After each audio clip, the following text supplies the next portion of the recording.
미국 대선이 11월로 예정되어 있습니다. 최근 많이 언급드리는 이유는 그만큼 이번 연도에서 중요한 이벤트이며 투자에서도 누가 되느냐에 따라서 산업을 바라보는 시각도 바뀔 것이기 때문입니다.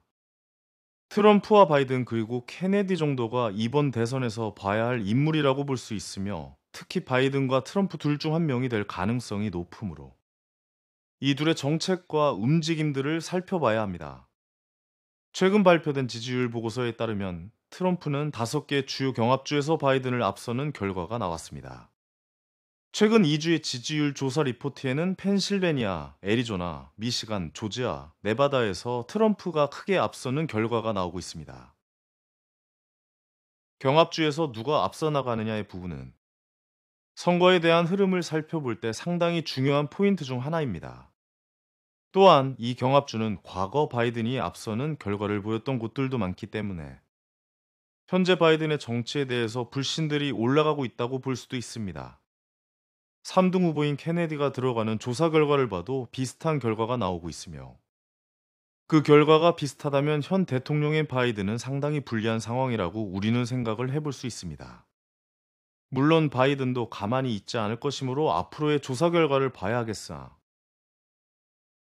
내려가지 않는 인플레이션으로 인한 고금리 정책들이 서민들에게 타격을 주면서 바이든의 경제 쪽에서의 부족한 모습들이 지속적으로 확인되고 있다고 젊은 층들은 확인하는 것으로 봅니다.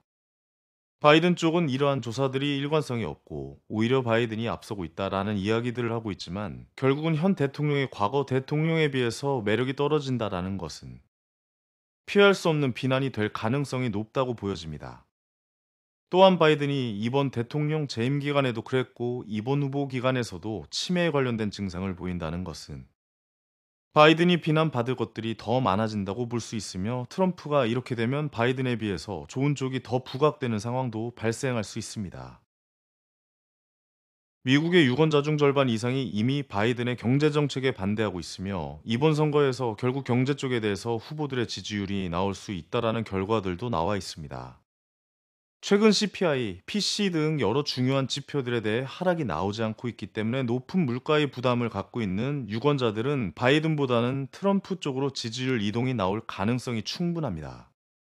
대선이 반년도 안 남은 상태에서 경제 쪽의 이야기가 나오는 결과는 유권자들이 현재 바이든을 비난하고 있음을 알 수 있습니다. 인플레이션이 잡히지 않는 모습들은 모기지 및 차입 비용에서 상승도 불러옵니다. 실제 거주하고 있는 집에 대한 부담감들은 바이든에게 표가 갈 가능성이 적게 이어질 것입니다. 인플레이션 이외에도 현재 미국은 소득 수준과 연봉 상승에 대한 불안감도 있는 상태입니다. 이러한 불안감들은 소비가 줄어들거나 불안정한 경제 상황에 대해서 안 좋게 느껴질 것이며 이것은 표로 이어질 가능성이 상당히 높다고 생각됩니다. 둘의 표는 직업군에서도 나누어지는데 트럼프는 금융 월가 쪽에 표가 많으며 바이든은 노동계 쪽에서 표가 더 많이 들어오는 것으로 알려져 있습니다.